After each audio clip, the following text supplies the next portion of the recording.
Miftah Maulana ini atau Gus Miftah ini, seingat saya orang tuanya sebelum pindah ke Lampung, dia adalah tinggal di kampung saya.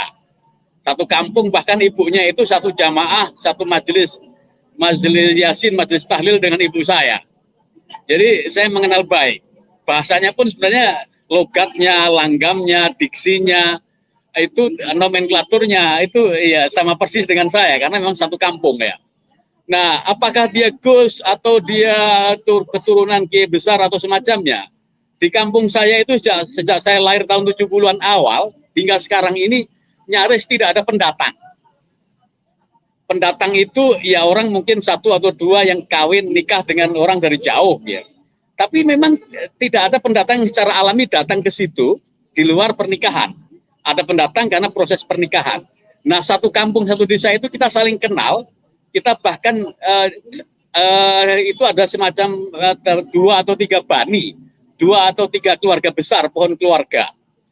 Nah, setahu saya memang keluarga Miftah ini adalah pohon leluhurnya ke Ki Ageng Muhammad Besari.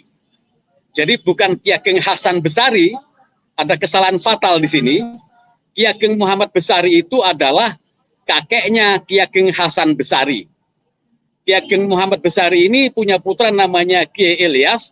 Kiai Ilyas ini punya putra namanya Kiai Hasan Besari. Kiai Hasan Besari ini masa mudanya, masa pendadarannya, masa ketika ditempa di pesantren, itu satu generasi dengan Raden Ngabehi Ronggowarsito, pujangga terakhir Mataram Islam. Nah, berbarengan dengan Kiai Hasan Besari, kemudian Ronggowarsito, itu adalah kakek buyut saya yang oleh bapak saya namanya dilekatkan ke saya, Ki Ageng Basyariah. Jadi Muhammad Besari, kemudian Hasan Besari, kemudian Basyariah, ini 3 orang yang berbeda. Mohon maaf bagi yang di luar daerah kami mungkin kurang memahami kemiripan-kemiripan ini, seakan-akan sama. Saya sering disamakan bahwa Basyari, Soleh Basyari itu dikira saya ini adalah punya leluhur besar Ki Ageng Muhammad Besari. Padahal leluhur saya, Basyariah itu adalah santrinya atau cucu santri dari Ki Ageng Muhammad Besari. Kakek saya, kakek buyut saya ini Ki Ageng Basyariah ini satu generasi dengan Ronggowarsito, satu generasi dengan Kiai Muhammad Besari. Kiai Hasan Besari, maaf. Kiai Hasan Besari ini punya ayah Kiai Ilyas. Kiai Ilyas punya ayah namanya Ki Ageng Muhammad Besari, pendiri pesantren Tegal Sari yang sangat terkenal itu. Nah, apa namanya? Kalau dari silsilah leluhur, nyaris satu kampung itu memang semuanya pohon besarnya ke sana. Kenapa gitu? Ya karena tiap halal bihalal keluarga tiap tahun, tiap Syawal itu ketua atau sesepuh bani atau sesepuh keluarga besar itu biasanya tradisi kami membacakan leluhurnya sampai kepada puncak yang dituju.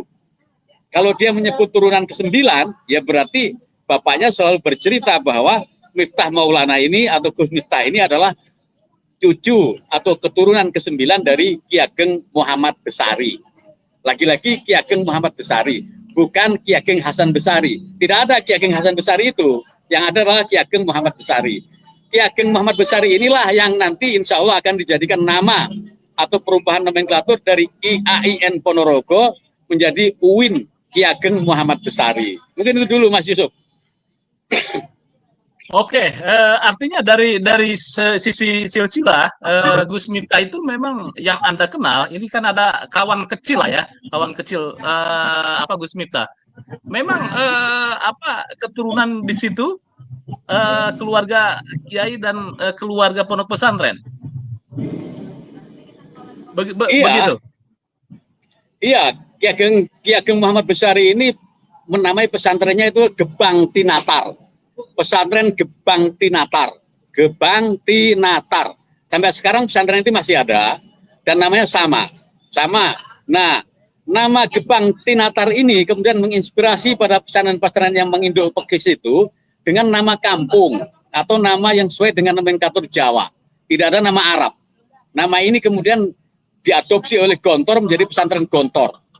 diadopsi oleh Tebu Ireng menjadi pesantren Tebu Ireng, diadopsi oleh banyak pesantren yang menggunakan nama daerah, nama kampung. Gontor itu mengubah menjadi Pondok Modern Darussalam. Gontor itu belakangan saja, tapi awalnya adalah Pondok Modern Gontor, nama kampung itu. Nah, salah satu dari leluhur Ki Ageng Muhammad Besari ini yang melahirkan Gontor itu. Kemudian yang melahirkan Haji Umar Said Cokroaminoto, Bos Cokroaminoto, pemimpin kaum pergerakan pada masa akhir penjajahan, yang dia mendidik semua anak bangsa, mulai Soekarno, Semaun, Sekar Maji Marijan Kartosuwiryo, Muso, dan lain-lain. Itu adalah anak didik atau anak cucu yang dilahirkan oleh Ki Ageng Muhammad Besari dalam sosok namanya Bos Cokroaminoto ini. Nah, Cokroaminoto sebenarnya punya tali temali dengan Miftah Maulana ini, dengan Gus Miftah itu, sebagai satu jalur keturunan dengan Ki Ageng Muhammad Besari. Kalau saya tidak punya, saya ini hanya cucu murid ya dari Ki Ageng Muhammad Besari. Namanya Ki Ageng Basyariah itu. Cuman memang Ki Ageng Basyariah ini juga bukan orang biasa, karena salah satu dari cucunya itu kemudian diperistri oleh Kiai Hasyim Asy'ari, pendiri Tebu Ireng, Nyai Nafikoh Hasyim Asy'ari, yang jadi neneknya Gus Dur, kakeknya Gus Dur itu. Bahkan dulu masa kecilnya Gus Dur juga di situ. Kampung namanya Sewulan Madiun. Jadi Miftah ini, Gus Miftah ini di samping punya leluhur besar, dia ini juga menjadi salah satu ikon tokoh dari salah satu perguruan tinggi atau salah satu perguruan pencaksilat terbesar di negeri ini, salah satu perguruan pencaksilat terbesar di Karesidenan Madiun. Saya tidak menyebut perguruan silatnya ini. Jadi dia menjadi kebanggaan perguruan silat dia, sekaligus kebanggaan warga Ponorogo, dan juga kebanggaan pesantren Tegalsari. Tapi ketika dia dengan besar hati, karena tekanan publik dan macam-macam, untuk kondusivitas dan lain-lain, saya menghormati, saya respect itu. Itu sebuah langkah politik yang sangat dewasa, dan tanpa harus menyebut bahwa dia menikmati fasilitas atau belum, menikmati fasilitas negara atau belum, itu soal lain. Tapi yang jelas bahwa itu pilihan terbaik, pilihan sangat elegan, dan juga bahwa menurut saya karakter dia memang bukan di negara ya. Kakeknya saja, Bos Cokroaminoto, itu juga orang menyebut adalah Raja Jawa tanpa mahkota. Artinya apa? Cokro yang mendidik Bung Karno, Cokro yang mendidik Semaun, Cokro yang mendidik Muso, Cokro yang mendidik Sekar Maji Marijan Kartosuwiryo, dia sama sekali tidak menikmati hasil perjuangan didikannya itu. Dia tidak pernah menjabat jabatan publik ketika awal Republik atau bahkan sebelumnya sebagai guru bangsa sejati. Jadi kalau kemudian Miftah Maulana, Gus Miftah ini kemudian mundur, ya menurut saya dia meniru langkahnya Cokro. Karakter dia memang bukan karakter sebagai pengelola negara dalam arti masuk struktur. Karakter dia adalah di tengah-tengah masyarakat yang mengayomi, mendidik, kemudian membersamai mereka dengan apa yang dia punya. Bahkan kalau dia ini datang ke Ponorogo ceramah, orang nunggu dibully dia, dibully, diolok-olok. Karena apa? Karena setelah itu pasti dipanggil, dikasih duit. Jadi itu indikator. Kalau di Ponorogo dia memberikan ceramah, itu orang berlomba untuk dibully. Kenapa? Yaitu dia akan murah hati memberikan gambar Bung Karno yang banyak. Makanya di Magelang ini menurut saya ya agak aneh ya. Tapi itu menjadi tidak aneh karena dia kurang menyadari transisi dari society masuk menjadi state. Karena ini bahwa di state ada fatsun, ada tata krama, ada lain-lain yang sangat berbeda dengan society. Gitu Mas Yusuf. Oke, jadi menurut Anda ini Gus Miftah itu dalam ceramahnya memang dikenal guyon, seringkali guyon, kemudian juga ngerosting lah ya, ngerosting orang. Ini kan sering ngerosting orang tuh. Tadi menarik menurut Anda bahwa posisi Gus Miftah, apakah ini lupa dia menjadi salah satu utusan presiden sehingga ngerostingnya ini kebablasan? Bagaimana menurut Anda nih? Iya, dia berarti memang bukan sosok politisi. Dia itu sosok dengan karakter warok ya, karakter asli orang Ponorogo, karakter reog. Karakter reog itu kan karakter yang tanpa topeng, karakter tanpa penutup, tanpa masker. Jadi ngomong belakotang, ngomong apa adanya. Dan di Ponorogo itu memang orang kalau terlalu banyak basa-basi, terlalu banyak, iya, Ki Ageng Muhammad Besari ini menamai pesantrennya itu Gebang Tinatar. Pesantren Gebang Tinatar. Gebang Tinatar. Sampai sekarang pesantren itu masih ada dan namanya sama. Nah, nama Gebang Tinatar ini kemudian menginspirasi pada pesantren-pesantren yang menginduk pekis itu dengan nama kampung atau nama yang sesuai dengan nomenklatur Jawa. Tidak ada nama Arab. Nama ini kemudian diadopsi oleh Gontor menjadi pesantren Gontor. Diadopsi oleh Tebu Ireng menjadi pesantren Tebu Ireng. Diadopsi oleh banyak pesantren yang menggunakan nama daerah, nama kampung.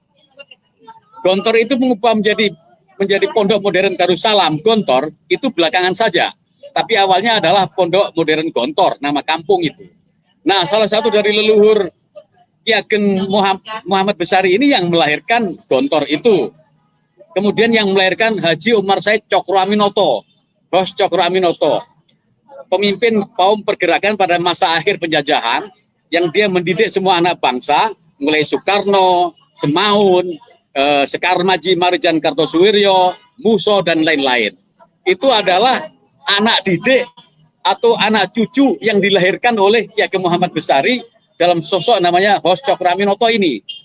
Nah, Cokro Aminoto sebenarnya punya tali temali dengan Miftah Maulana ini, dengan Gus Miftah itu, sebagai satu jalur keturunan dengan Ki Ageng Muhammad Besari. Kalau saya tidak punya, saya ini hanya cucu murid ya dari Ki Ageng Muhammad Besari. Namanya Ki Ageng Basyariah itu. Cuman memang Ki Ageng Basyariah ini juga bukan orang biasa, karena salah satu dari cucunya itu kemudian diperistri oleh Kiai Hasyim Asy'ari, pendiri Tebu Ireng, Nyai Nafikoh Hasyim Asy'ari, yang jadi neneknya Gus Dur, kakeknya Gus Dur itu. Bahkan dulu masa kecilnya Gus Dur juga di situ, kampung namanya Sewulan Madiun. Jadi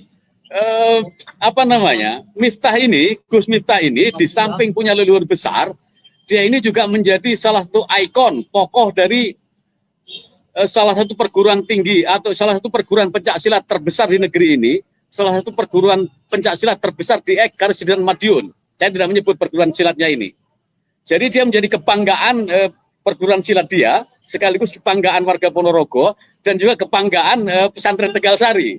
Tapi ketika dia dengan besar hati karena tekanan publik dan macam-macam untuk kondusivitas dan lain-lain, saya menghormati, saya respect itu sebuah langkah politik yang sangat dewasa, dan tanpa harus menyebut bahwa dia menikmati fasilitas atau belum, menikmati fasilitas negara atau belum, itu soal lain. Tapi yang jelas bahwa itu pilihan terbaik, pilihan sangat elegan, dan juga bahwa menurut saya karakter dia memang bukan di negara ya. Kakeknya saja, Hos Cokro Aminoto, itu juga orang menyebut adalah Raja Jawa tanpa mahkota. Artinya apa? Cokro yang mendidik Bung Karno, Cokro yang mendidik Semaun, Cokro yang mendidik Muso, Cokro yang mendidik Sekar Maji Marijan Kartosuwiryo, dia sama sekali tidak menikmati hasil perjuangan didikannya itu. Dia tidak pernah menjabat jabatan publik ketika awal Republik atau bahkan sebelumnya sebagai guru bangsa sejati. Jadi kalau kemudian Miftah Maulana, Gus Miftah ini kemudian mundur, ya menurut saya dia meniru langkahnya Cokro. Karakter dia memang bukan karakter sebagai pengelola negara dalam arti masuk struktur. Karakter dia adalah di tengah-tengah masyarakat yang mengayomi, mendidik, kemudian membersamai mereka dengan apa yang dia punya. Bahkan kalau dia ini datang ke Ponorogo ceramah, orang nunggu dibully dia. Dibully, diolok-olok. Karena apa? Karena setelah itu pasti dipanggil, dikasih duit.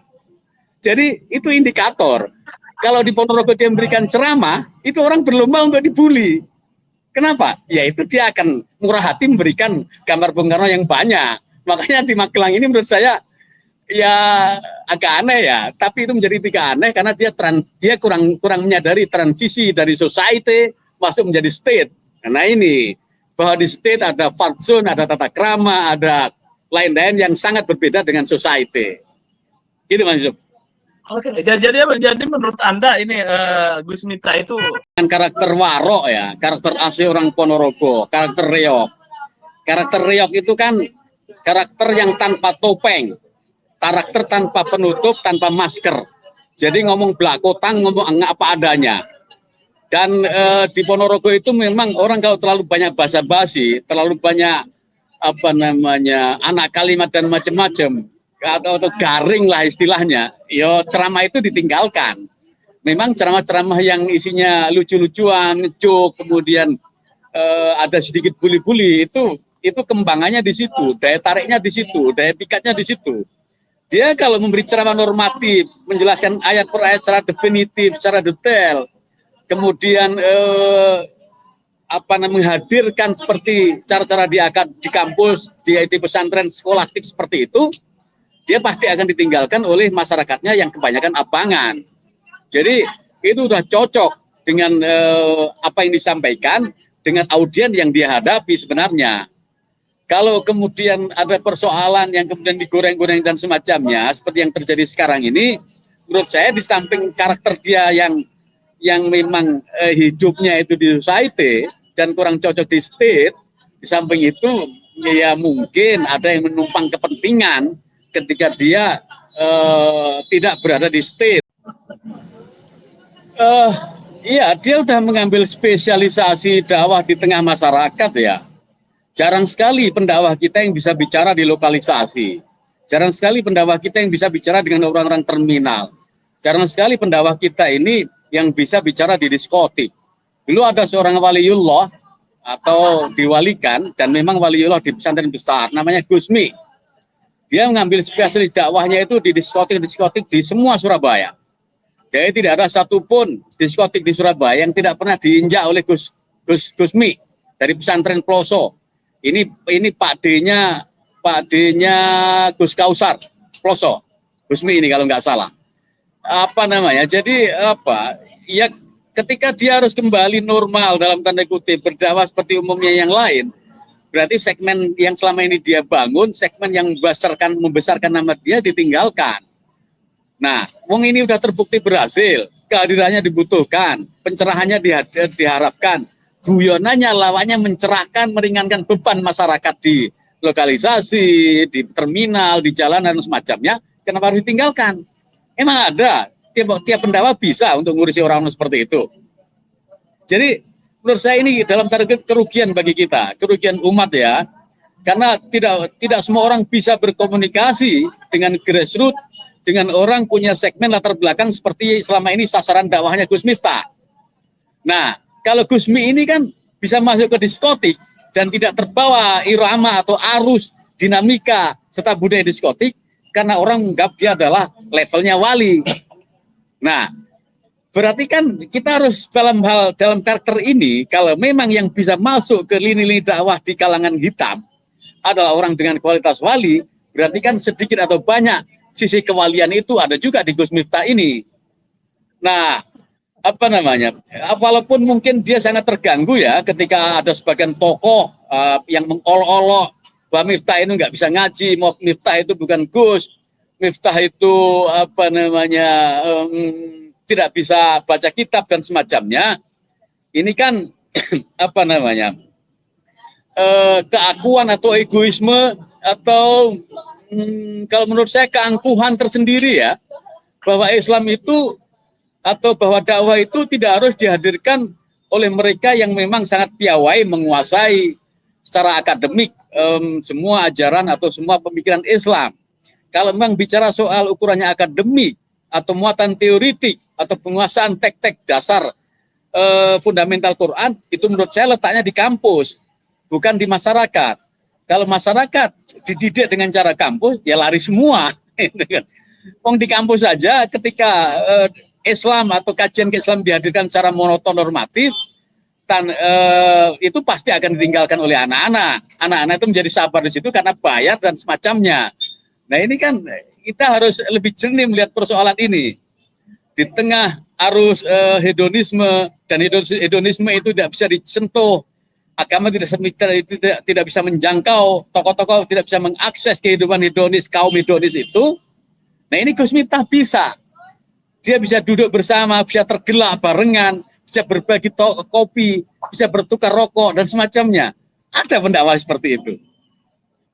Nah, ini luar biasa ini.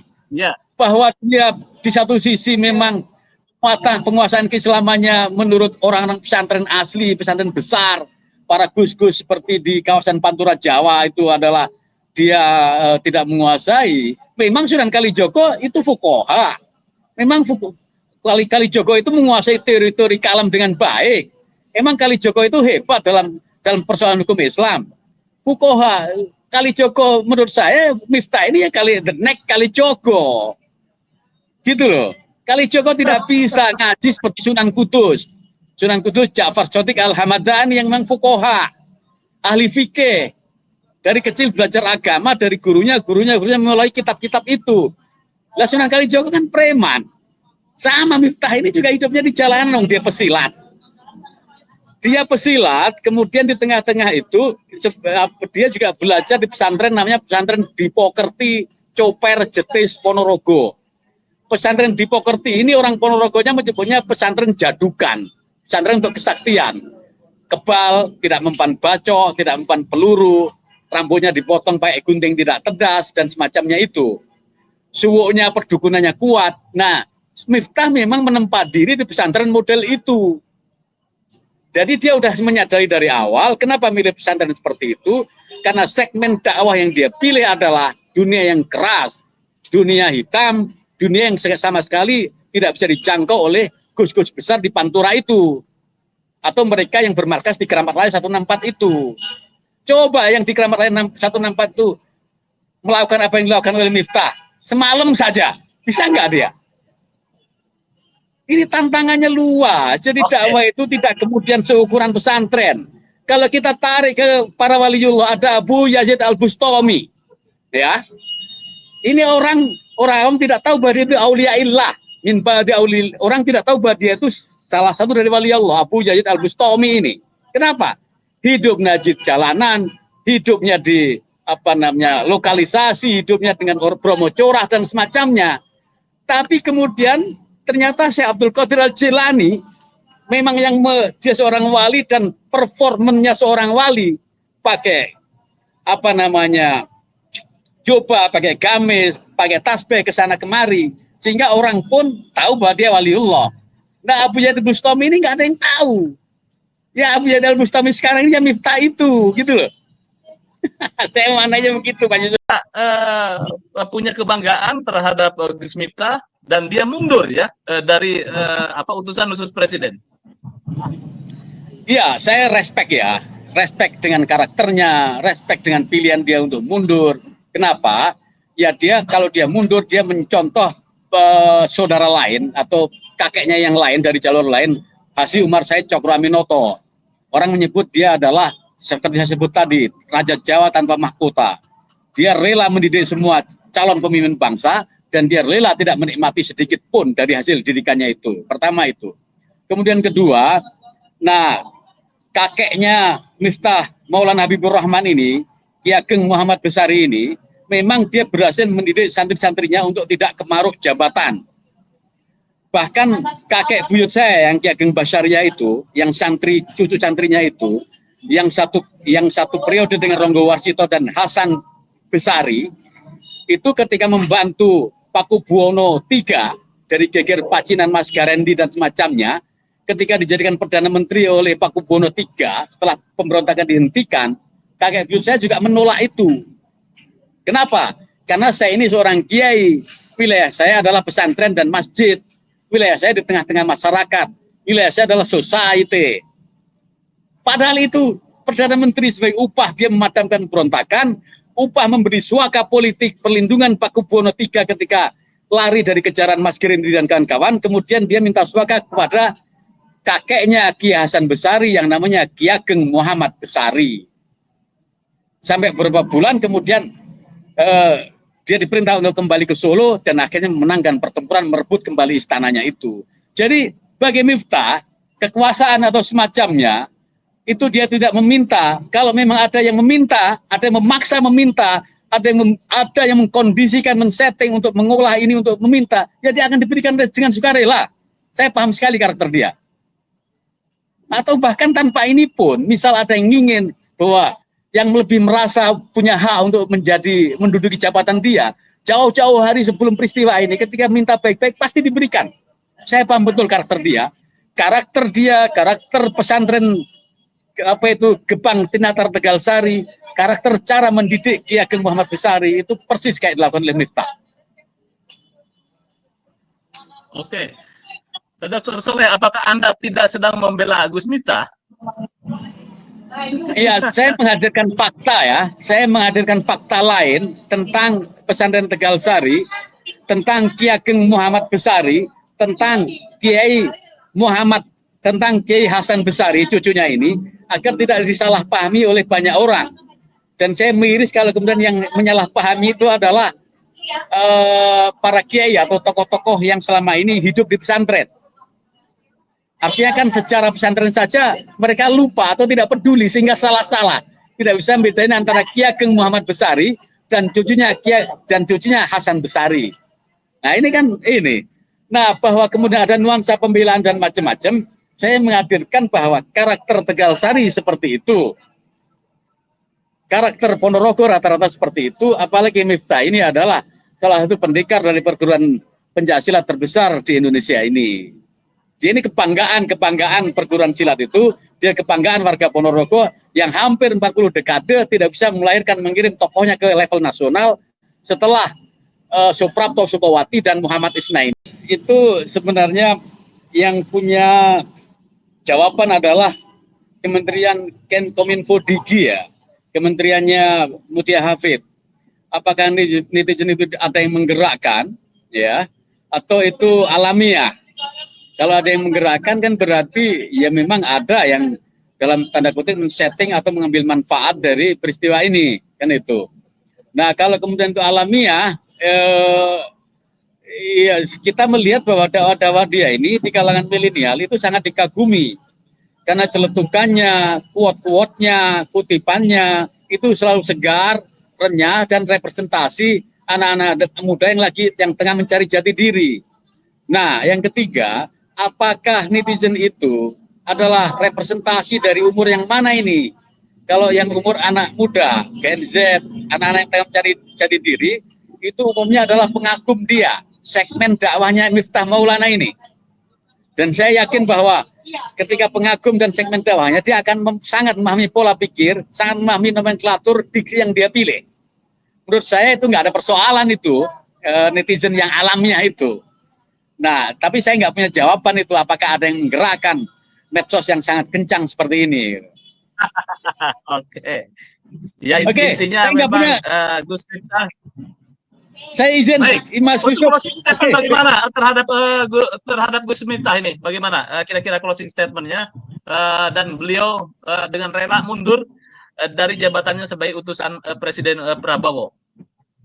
Ya, welcome home again, Gus Miftah. Selamat datang kembali di medan dakwah sejati, di tengah-tengah masyarakat, di tengah-tengah akar rumput, di tengah-tengah para bromocora, di tengah-tengah teman-teman yang mungkin berada dalam kehidupan yang gelap. Silakan beri cahaya di situ tanpa harus terpengaruh dengan tekanan-tekanan yang menurut saya itu adalah settingan dari kekuatan tertentu untuk mengambil alih kursi yang didudukin itu. Negara memang bukan